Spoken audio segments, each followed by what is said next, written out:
Welcome back. This video is going to be a practical example where we showcase and apply most of the knowledge gained in this section of the course. More precisely, we are going to use our newly acquired understanding of combinatorics to aid us in our quest of ordering something nobody has ordered before. So you and your friend, let's call her Amy, want to get some Domino's pizza for your night in. You open the Domino's app on your phone and see that the store which delivers to your home offers several deals. A one-person combo pack, a family deal, and Double Delight. The first one consists of a medium pizza, a small drink, and a dessert for $15.99. The family deal includes 2 medium-sized pizzas, a small drink, a large drink, and 2 desserts for $25.99. Lastly, Double Delight also includes 2 pizzas, 2 drinks, and 2 desserts, and costs $27.99. The only difference being the 2 drinks are both large. Before picking a specific deal, you pull up the menu to explore the options. You see they offer a variety of 26 different pizzas, 4 distinct drinks, as well as 7 types of desserts. Initially, Amy says she isn't that hungry, so you look at the one-person combo pack. Now, to construct such a menu, you need to combine 3 elements: a pizza, a small drink, and a dessert. Since all of these have distinct sample spaces, we consider every part of the menu as a separate position. Domino's offers 26 pizzas, so there are 26 different ways we can choose our single pizza. Similarly, we have 4 ways of picking our preferred beverage and 7 ways to pick our dessert. This scenario is identical to the diner example we explored a few lectures ago, where we had to construct a lunch menu out of a sandwich, a side, and a drink. Therefore, we know how to find the total number of different combinations. We simply multiply the size of the sample space for each position. This would result in 26 times 4 times 7, or a total of 728 possible ways to fill out this deal. Now, we use multiplication here because regardless of which of the 26 pizzas we get, we can accompany it with any of the 4 beverages.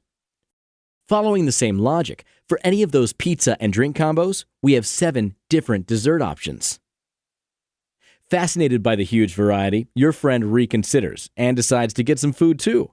Not because she's hungry, because she wants to play the combinations game and increase that number of options you have. Thus, you're compelled to get one of the 2 larger deals, the family deal or the Double Delight.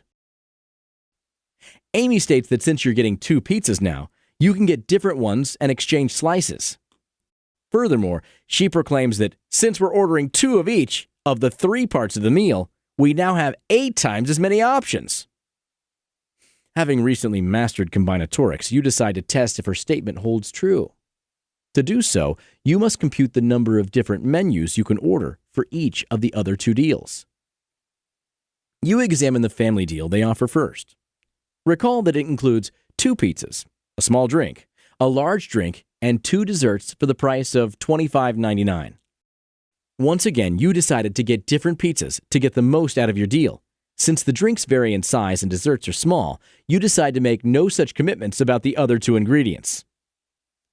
All right, let's first look at the pizzas you can choose. Since you are splitting the 2 among one another, no order is involved in this decision. Thus, you would need to use combinations without repetition to determine the correct amount of pizza options this deal provides. You apply the formulas you learned already, which results in 26 factorial over 24 factorial times 2 factorial. This simplifies to 25 times 26 over 1 times 2, or 325. Your conclusion is that there are 325 different ways of picking the pizzas. Whoa, that is a much greater variety than the 26 we had available earlier. Now for the drinks. You can both order the same one, so repetition is allowed. Furthermore, since it matters which drink is larger, this situation requires using variations.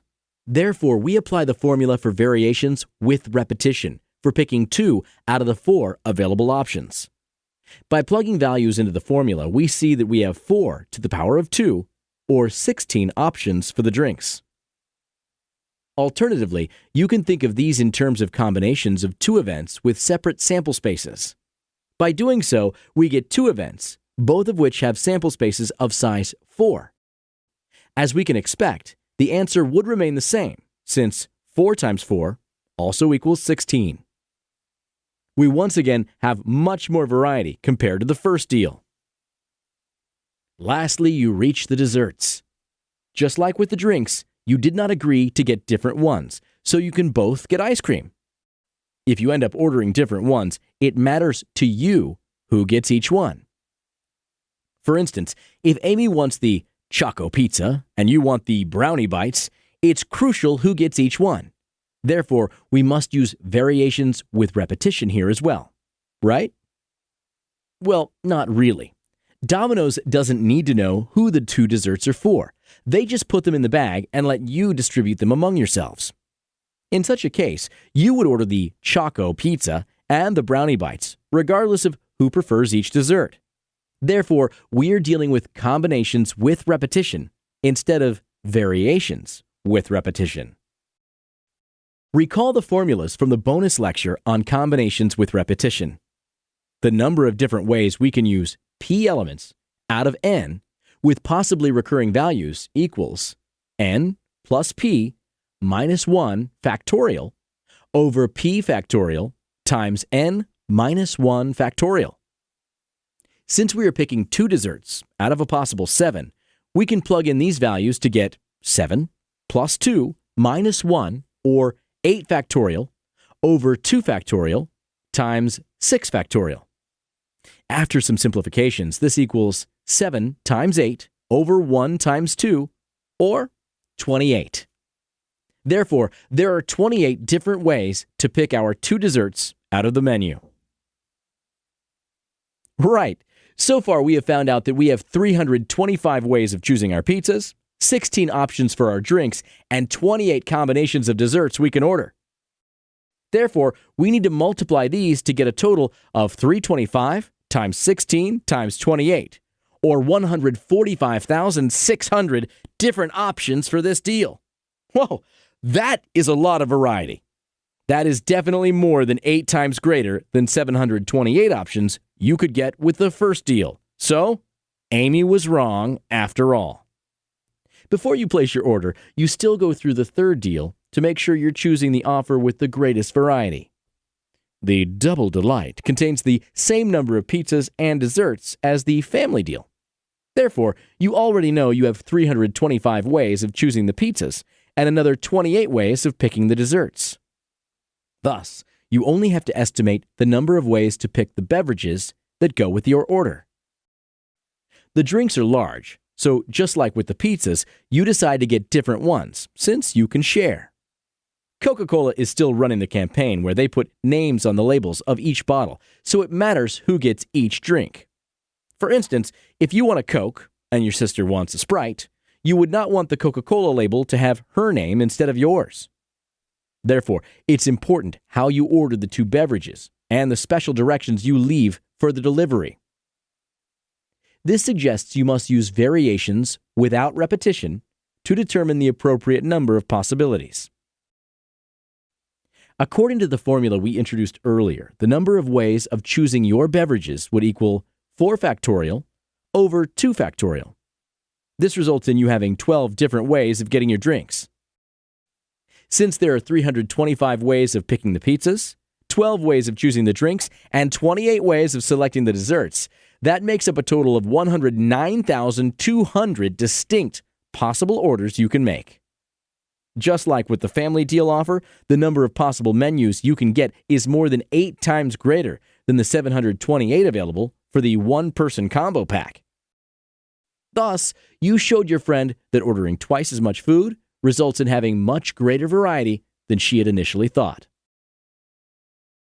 Because 109,200 is less than 145,600, you decide to go with the family deal instead of the Double Delight because of the greater variety it provides.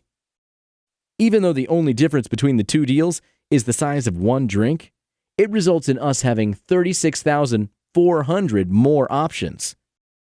This is a perfect example of how small changes can severely expand the possible number of outcomes we have. This only goes to show that when using combinatorics, the devil is in the details, because every small difference matters. Great job, everybody.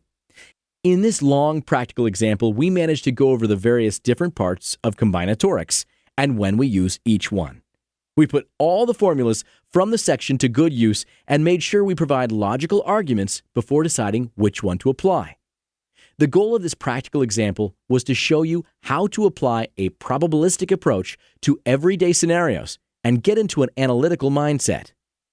That was also the end of this section. Next time, we are going to explore a completely new topic called Bayesian inference. Thanks for watching.